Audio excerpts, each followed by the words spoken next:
In this episode, I'm thrilled to welcome Carmen Muley, a trailblazer in the realm of live shopping and social commerce. Carmen's journey is nothing short of inspirational, and her expertise in this rapidly evolving field is invaluable. From her early beginnings in live shopping during its nascent stages in China to her current influential role in shaping the industry, Carmen's story is a testament of innovation and adaptability. As we dive into the intricacies of live shopping and its impact on global commerce, Carmen's insight promised to enlighten not just enthusiasts but also those new to this digital revolution. Join us as we explore Carmen's remarkable path and the exciting world of live shopping, a journey where commerce meets the cutting edge of social interaction. Welcome to the E-Com Pulse, your heartbeat to the world of e-commerce. I'm your host, Eitan Kotter. Join us as we meet with industry leaders, marketing experts, and the innovative minds behind the tech that is shaping the e-commerce future. So plug in, gear up, and get ready for a pulse-pounding journey into the heart of e-commerce. Carmen, hello. Super excited to have you here at the show. Welcome. Hello. Thank you so much for having me here today. Yes, Carmen, the live shopping and social commerce expert, is in the house. So it's really a pleasure. Thank you for your time. Carmen, Thank for the you. listeners who want to know you better, let's start with your personal journey. And I know that you have an amazing journey to lead you, to reach here and this peak of your career. So please share, and we would love to learn more about you. Well, shall we start directly with live shopping? I mean, you can start whenever you want that you feel is interesting and relevant. So anytime. So, well, I'm going to talk about that because that's what people want to hear more about, I guess. Yeah. And so actually I started with live shopping back in 2016. So that's pretty much when everything started in China. And I was there when live shopping was born. So it was a really exciting journey. And I was a host myself for AliExpress on their 11/11 live shopping campaign for Spain and Latin America. Wow. And it was a really interesting experience. I, at that time, did not know anything about live shopping, did not know that this was going to be a thing. And I was just a host and I was just selling products live to a Spanish audience. Wow, crazy. 2016.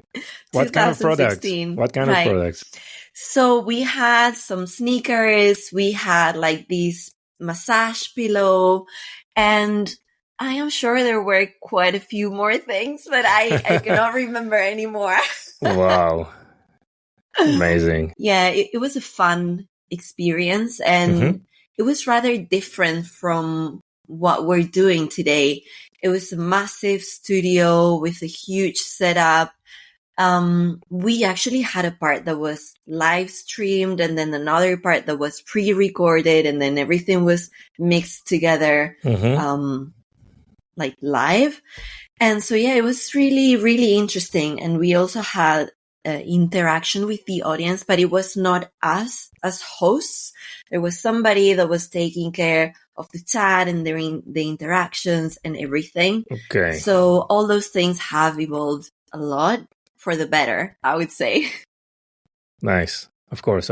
So these were like very, very polished type of events, right? Right. Yes. And it was like a vertical experience, like on the mobile, or it was more on the big screen? Maybe. It was mobile as well. It was transmitted through YouTube. So, okay. Yeah, people could either watch it on the phone or on desktop, and then as well, obviously, through AliExpress. And you also have like also TV shopping experience, right? Well, I would say it is more than TV shopping. It was live streaming on a TV channel called Sanchi TV. I did that as well on 2016. And I was also a host. And this was very similar to what we do today on TikTok Live. So I was a host. I had to interact with the audience. And then the audience would give me some gifts, whether like if they liked the content that I was sharing or how I was interacting with them. So that was kind of the thing. Amazing. So this is like 2016. Yeah. What comes next? Well, after that, I was still in China, and I opened my own agency there. It was not related to live and social commerce, but it was more related to e-commerce and fashion, like more on the creative side of things, and also helping brands establish themselves in China, but more through these corporate events. Okay. Like trade shows and all those things. So that's what I was doing in China. And then I had my own e-commerce store called Mindfulness Hub. I was a live host for that brand as well. Wow, you can still really? see those videos on Instagram, actually. That was 2019.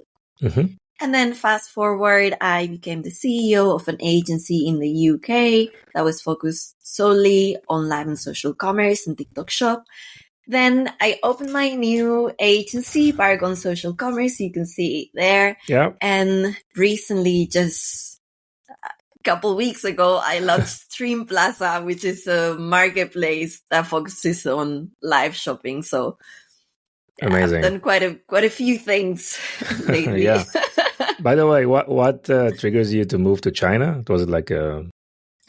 So the China thing was, I was still a student at university, and I studied business and law.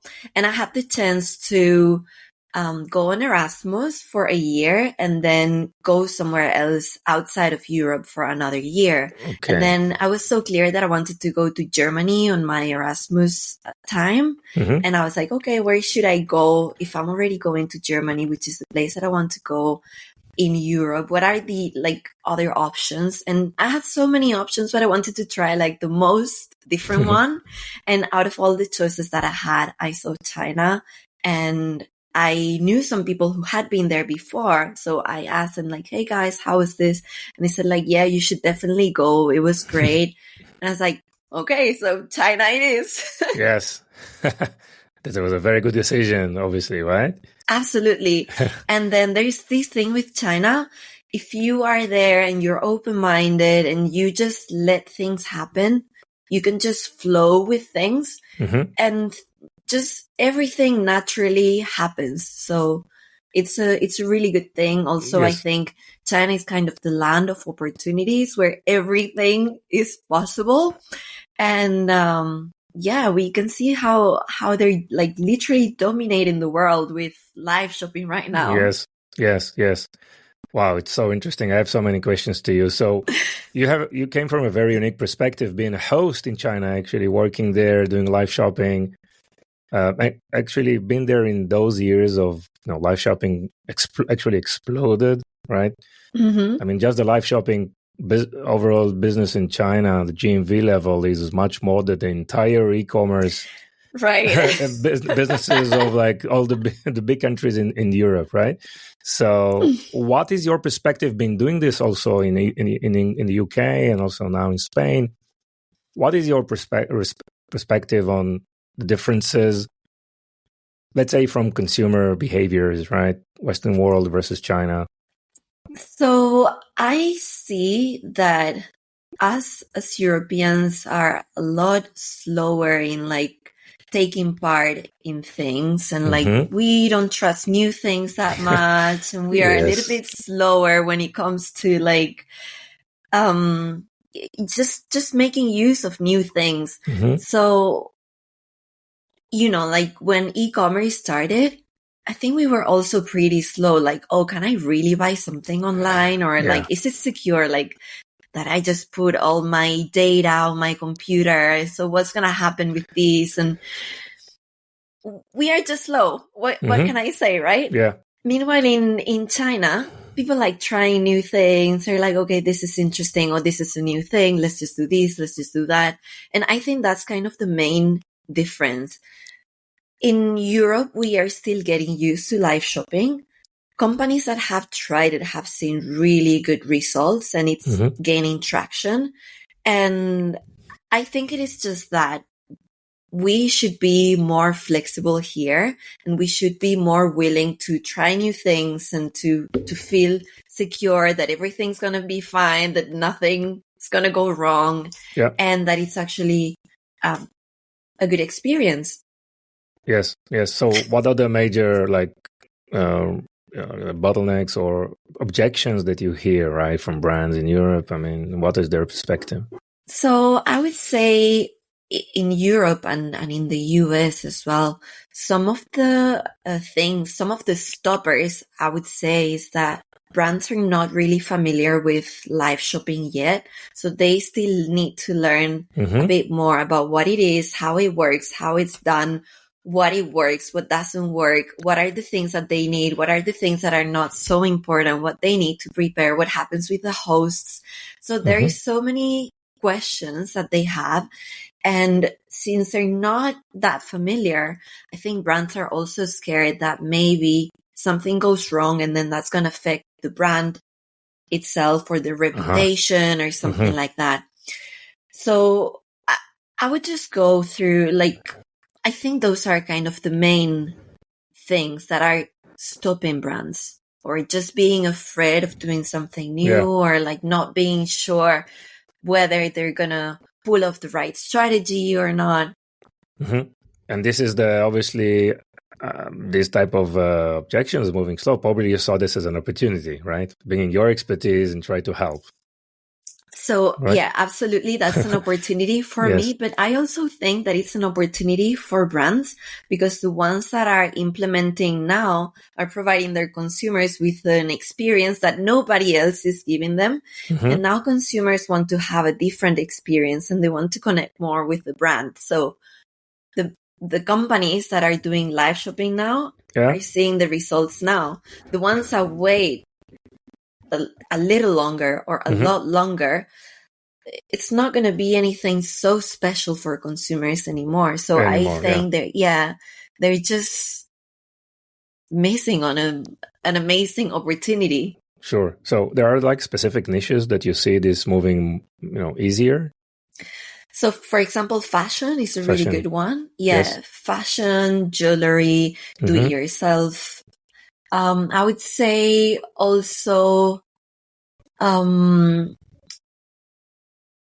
toy industry, food and beverage as well. So there's quite a mix of things, of verticals that are doing live shopping at the moment.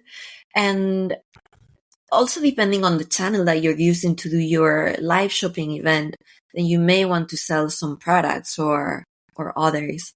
So it's really different if you're doing live shopping on your e-commerce website or if you're doing it on TikTok Shop. But you're going to get great results with both. Okay. And as Paragon, you go there and you provide a variety of services. Absolutely. So I help companies with consulting and also with strategy. So when they have all those questions that I mentioned before, and also they maybe don't know what is the software that they need to use or what are the things that they need to get started, I help them with that, and I help them craft a strategy. And that's basically where my main focus is at. Same thing when they're looking for a host, I can help them source the right one for them. Nice. So what about so you mentioned the host, what about all the other production things that they need to do, right? Yes. So at the moment, I am not offering production services myself, but I am definitely connected with other partners, experts. Right? Exactly. So when a brand needs help with production, I make sure that they can get that done and that the experience is amazing for the brand, consumers, and pretty much everyone involved. Exactly. So let's take a scenario of a very successful use case, right? I mean, if you share with us what would be an ideal process, right? What would be on the strategic level? I mean, what should be, long-term planning, maybe how to prepare for an event, both from operationally and maybe on the marketing side as well. But let's try to describe the most, the best case scenario of being, launching a successful live shopping event. So there are a few things that we need to take into account here. And we need to think about the long-term strategy, as you mentioned. If you do live shopping just once, it's not going to be enough, not even for you to gather all the data that you need. So you need to craft a long-term strategy. Let's say within 1 year, what are the main dates in which you want to be going live? Okay. We usually suggest going live as often as possible, but I understand as well that not all brands have the capacity or the content to actually be going live so often. Okay. So we need to look at the brand first, of course, and then decide, okay, when are we going to be going live? Is it going to be on these specific dates? Is it going to, what are we going to be doing on those specific dates? Are we just going to be providing valuable content and then some sort of discount? Or are we going to be doing some VIP launches, or what are we going to be doing that's exciting and entertaining and interesting for the audience, right? Yeah. And once we have that, we need to think about how each event is going to go. So for that, we need to prepare as well everything what happens before the event, during the event, and after the event. Okay. So in terms of marketing, before the event, we need to make sure that we actually market it. We need to let people know that we're going to be going live. So what are we going to do for that? Do we have a mailing list, for example, that we can tell them that we're going to be going live? Do we have an Instagram profile or another social media profile where we can share as well that we're going to be going live? Yeah. Do we have some budget to push the information through ads? There are so many things that we can do to prepare for the live shopping event. And then during the event, sorry to interrupt. Just on this phase, what is the perfect timing that you need to start marketing the event? For a proper live shopping event, I would say start preparing 14 days in advance. 14 days in advance. And then start marketing with ads at least 1 week in advance, and then do a push on the same day so that you can reach more people. But always make sure as well that you have a landing page or somewhere where people can sign up. Sure. So you want to be able to remind them, you want to be able to email them as well. So anything that you have in your hands to let people know that you're going to be going live, use it. Sure. Like all the channels, right? Everything, because your main objective there is to drive traffic to the live event. Correct. So you want to have as many people as possible going there, and as many people as possible knowing that you're going to be going live, and also knowing what you are going to be doing, and what the deal is. What is the reason? What's the take for them to watch you live? Yes, should be some kind of a trigger, right? Or like a discount or some announcement or something. Exactly. You need that's part of the strategy, part of the things that you need to think in advance. Are you going to be showing new products? Are you going to have a special discount? Are you going to be bringing a special guest that's going to explain something about your products? You need to figure those things out before the event. Great.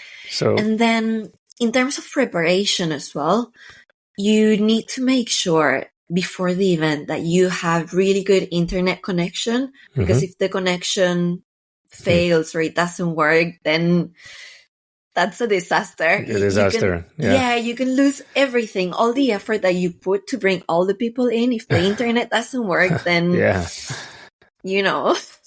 so we don't want that to happen.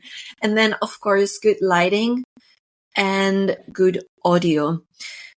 It's really important to make sure that the light is good, because people want to be able to see what's going on and what's happening. So if you have a dark setting, it's not going to convert as much. Everything needs to be clear. Everything needs to be looking good. And then, of course, the sound is very important as well. That's kind of the preparation. That's the end of a preparation phase. I think we covered most of the things. Okay, what's the next step? Well, before that as well, you need to select a host who's going to be course. Who's going to be hosting the event? Is it going to be somebody from your company? Is it going to be an influencer or a creator? Or is it, who are you going to be including into that? Do you have any preference for like? It really depends. It really depends on the action that you want to take. In China, what we see is usually a live seller. So it's a host that knows how to sell to an audience. Yeah. It usually has nothing to do with the company that's promoting the products. But here in Europe and in the US, we're seeing lots of influencers hosting the events. And we are also seeing lots of business owners as well hosting those events. Now, it really depends on what you want to achieve. You use one or you use another. Okay.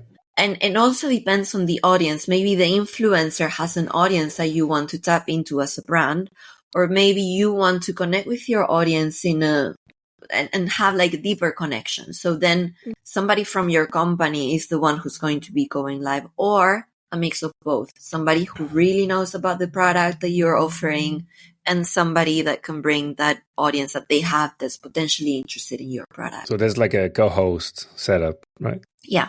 Yeah. Interesting. Yeah, those are, I would say, potentially the easiest live shopping events because there are two people on set, and it can get really, really hard if you are alone and you need to be talking for like an hour. Sure. And you're just seeing all the comments there, but you have nobody else next to you to interact with. So co-hosting is really a good thing to do. Okay. It's a very, very important comment because you don't want to miss people asking questions in the chat, and lose the opportunity to engage and maybe to sell, right?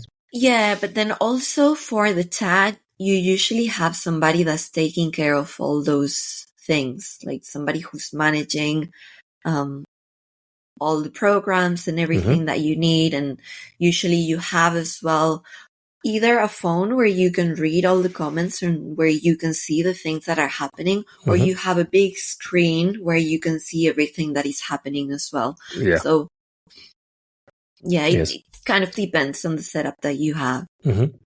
Any other specific things that you want to highlight for the event, production itself, or? For the pre-event, I think that's it. Okay. Yeah, but then during the event, the strategy needs to be right as well. You need to know how you're going to be interacting with the audience to like trigger that impulse buying.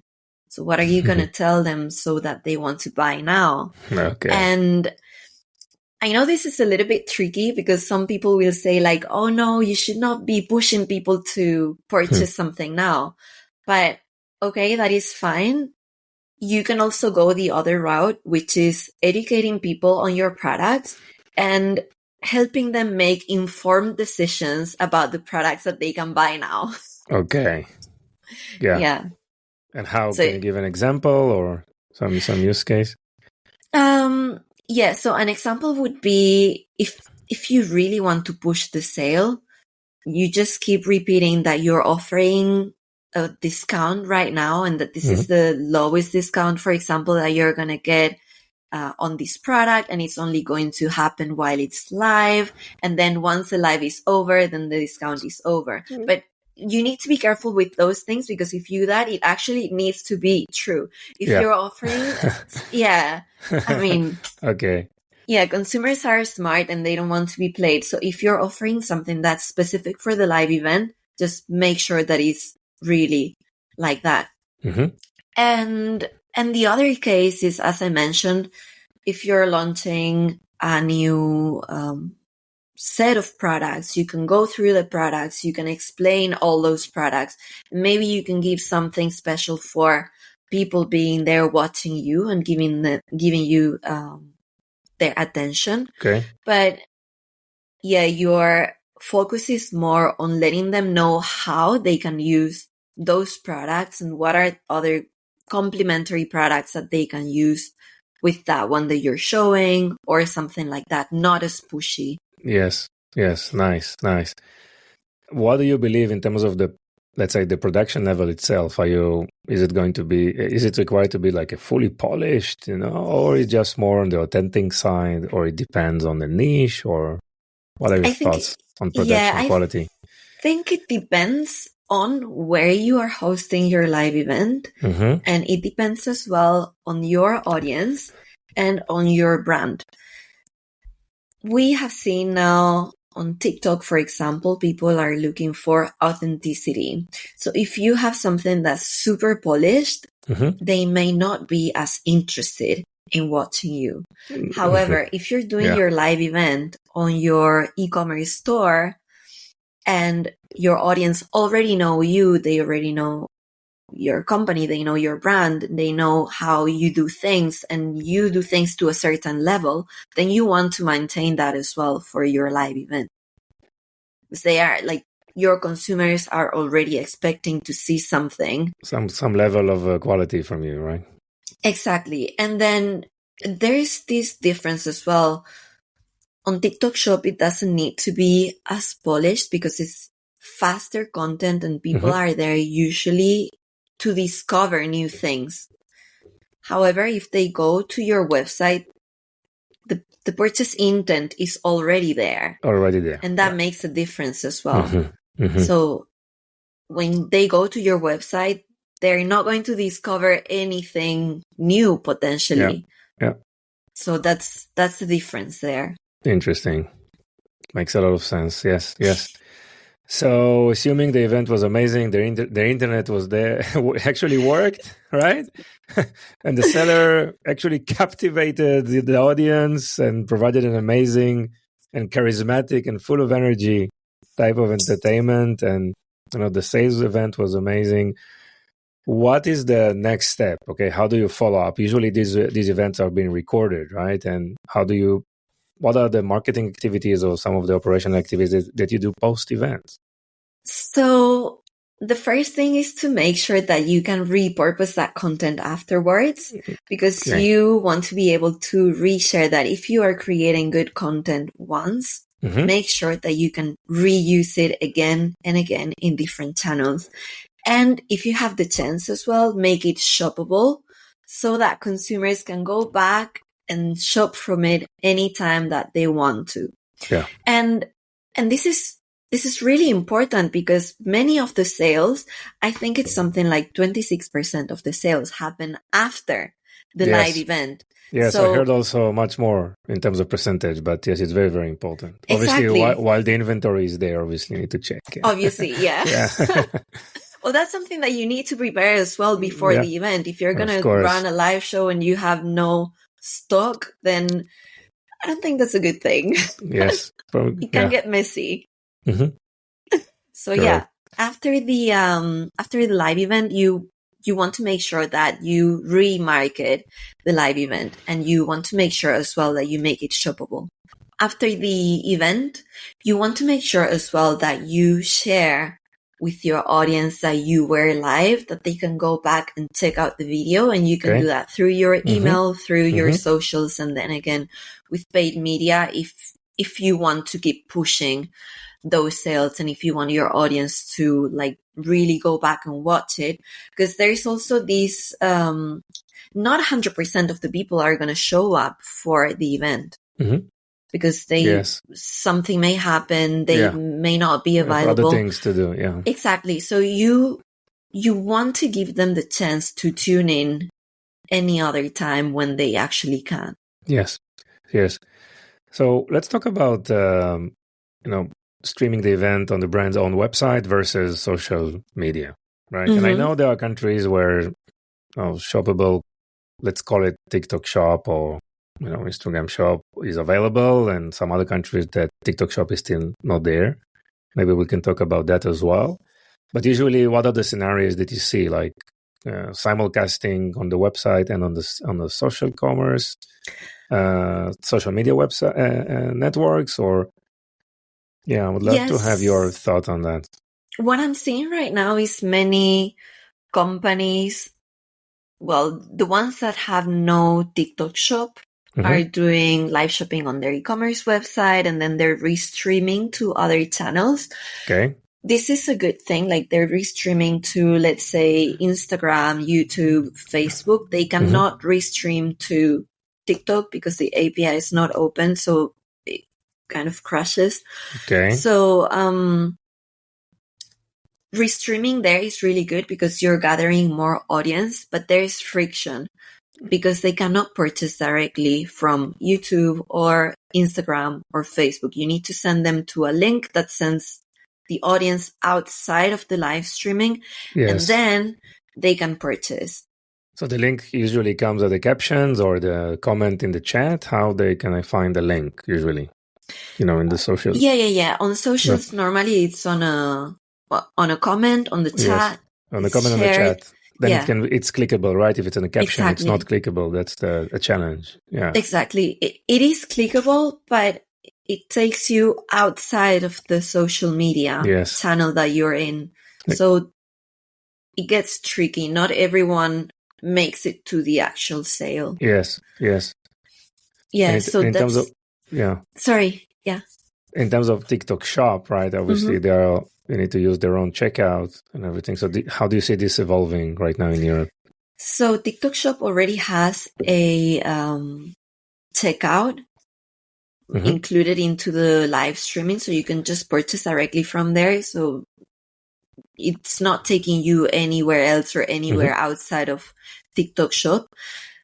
Not every country, as you mentioned, has TikTok Shop yet. It's only 7 regions in Asia, and then the US, the UK. Soon in Spain, sometime close to the summertime, we'll have TikTok Shop here as well. Okay. And I think it's evolving well. Companies are getting really good results from TikTok Shop. And I expect to see it growing a lot. Yeah. Then for countries like Spain that right now does not have TikTok Shop, you still have TikTok Live. So you can still go live. Okay. But before you go live, you have to have 1,000 followers at least. And then you can share a link and people can purchase from the link. So it is the same thing as on other social media. Yeah. You share a link, you take them somewhere else, and then they can finalize the purchase. And that's the brand's product page, right? To complete the purchase. Yeah. But TikTok does not really like that. Obviously, yes. Yeah, or any other social media. Anytime that you're driving people outside of their socials, it's not something that the algorithms really like. Yes, for sure. Any difference that you see in terms of SMBs or big enterprise in terms of their strategy towards live shopping? So what I see is small and medium businesses, they are more flexible and they are more willing to try new things. And so I see them also going live more often and connecting with their audience in very often, let's say once a week, twice a week. Okay. I see some companies here in Spain that they're going live pretty much every day. Every day. Yeah. Wow. And even though we don't have TikTok Shop here yet, or that they need to send people to their website or something like that, they go live every day at 10 p.m. for an hour or an hour and a half, and they're just there showing the products, engaging with the audience, and they're getting really good results from that. That's on social media, right? Yes. Yeah. So that's on the small, Yeah. Then for smaller and medium companies, then bigger brands usually don't do that. They're going live once a month, once a quarter, depending on what on their strategy and on their new products. Yes. So, and they go mainly on their own website? They go mainly on their own website, and then they restream to their socials. Yes. Yeah, because when you go live, you want to make sure that you are present in as many channels as possible at the same time. So then friction is another thing, but you want people to be there. You can, if you're doing the live streaming, you can tell them like, guys, if you want to purchase, you can just go to the website. You can continue watching the live from there. And then there's no friction anymore because you have them on your website and they can purchase directly from the shoppable products. Yes. In terms of the hosts themselves, I mean, obviously they are like, let's call them the professional sellers, maybe with a background in, TV shopping channels. And then you have the influencers. I mean, how do you see, benefits, what is really working right now in Europe? So we don't have yet that many live sellers that only do live selling. I think this is something that still needs to grow. Yeah. And well, I'm actually going to be helping those people who want to be selling through a program that I am creating to become a live seller. Yeah. And we still need more people like that can go to brands and say like, hey, I know how to sell live and I can help you get more sales through your live event. So that still needs to develop. And as I said, we see some influencers that are doing the live events, but they're not professional sellers. Yeah. And if they're not used to selling, it may not work. Yeah, because I always say the same thing. Influencers know how to share content with the audience. They know how to interact with them, but it's usually not in a live setting. And it can get very stressful when it's live and when there are so many comments. And there could be so many good comments and so many bad comments, and you need to be able to handle that as well. Yeah. So being an influencer does not necessarily mean that you are a good live seller. Yes, exactly. This is exactly our experience as well. All right. Definitely. Yeah. Like that. Yeah. And then of course, I really like having somebody from the own company as the seller because they know the product, they know the audience, they know everything.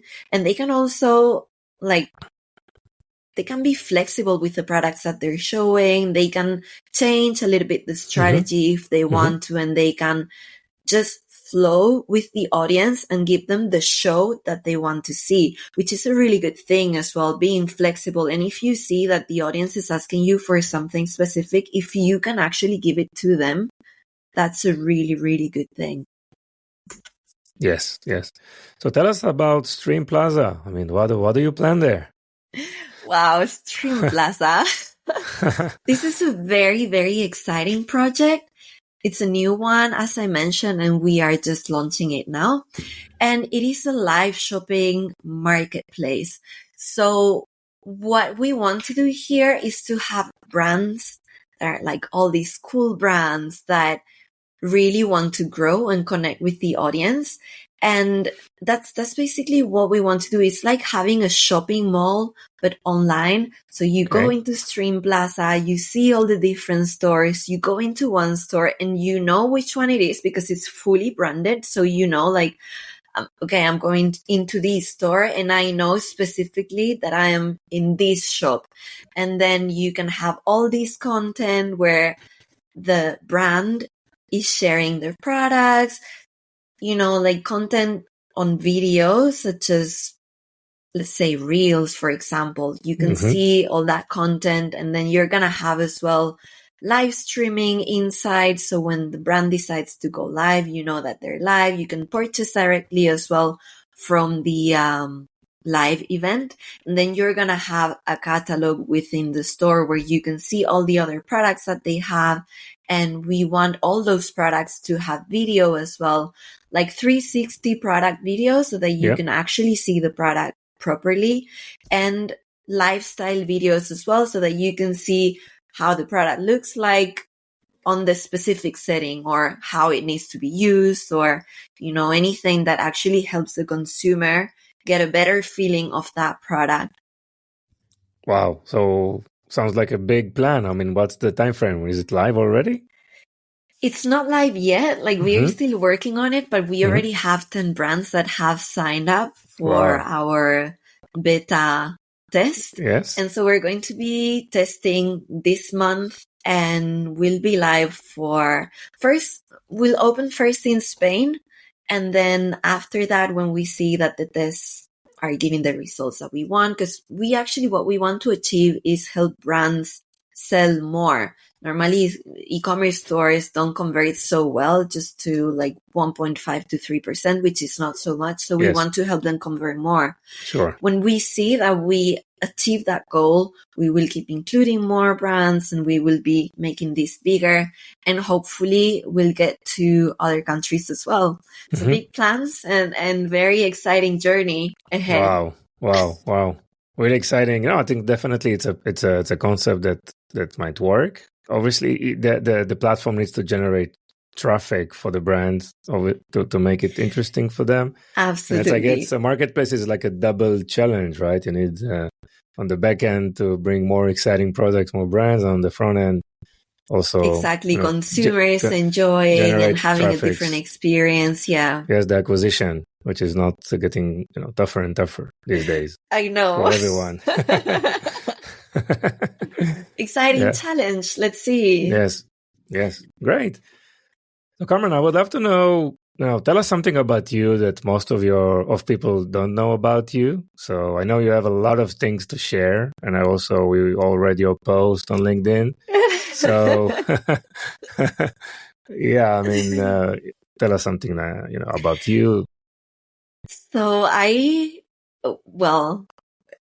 love traveling. I think this is what I'm going to say.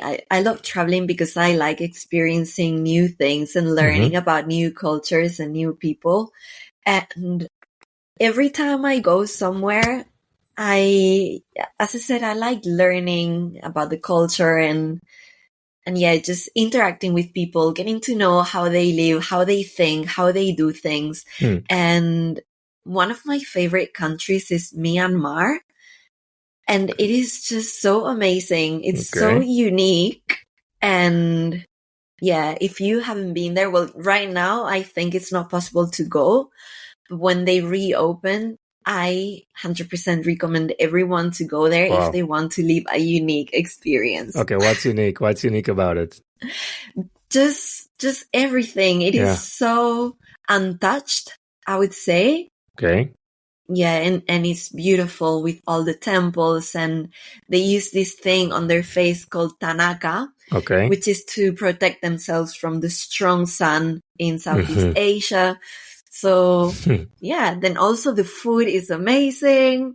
So everyone who's listening, when they reopen Myanmar again, definitely you need to go. Yeah, I think I've been there probably 2017 or so.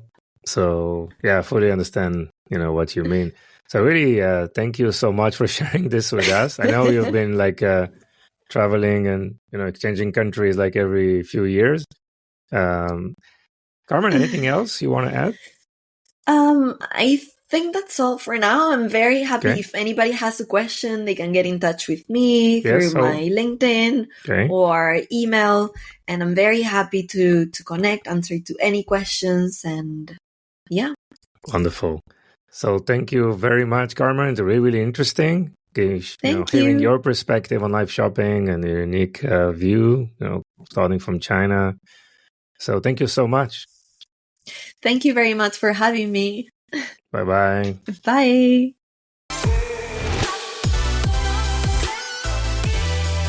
Thank you for joining us on this episode. Your support means the world to us. If today's episode has been insightful for you, consider sharing it with someone who would also benefit. Even one share can make a big difference. Looking to elevate your e-commerce game? Discover Vimy, a multi-channel e-commerce platform that will transform your business with the power of shoppable video. Visit us at vimy.net to learn more. It's Vimy, VIMMI.net. Thank you for being part of our journey. Stay tuned for more invaluable insights in our next episode.